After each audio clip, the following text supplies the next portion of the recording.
மாண்பு உறுப்பினர் சேகர் பாபு அவர்கள்.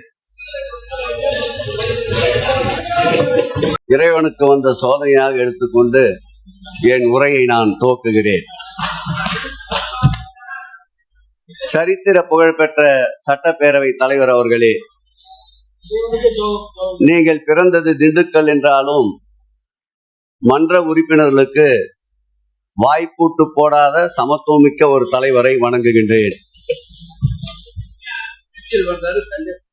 இல்ல அவர் குளம் திண்டுக்கல், அவரே கேளுங்க.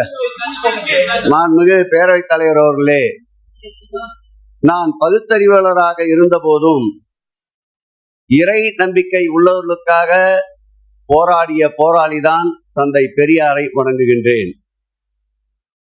நுண்ணறிவு நூலகம், படிக்க தவிட்டாத திராவிட பெட்டகம், பேரறிஞர் அண்ணாவை வணங்குகிறேன்.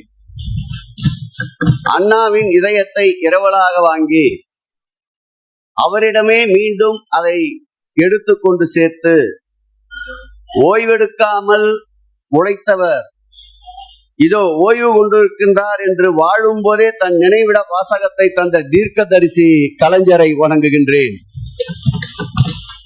கடல் காற்றை தான் வாங்கி எங்களுக்கு மூச்சுக்காற்றாய் வழங்கி வாழ வைக்கும் வரலாற்று நாயகன் முத்தமிழறிஞரை மீண்டும் ஒரு முறை வணங்குகின்றேன்.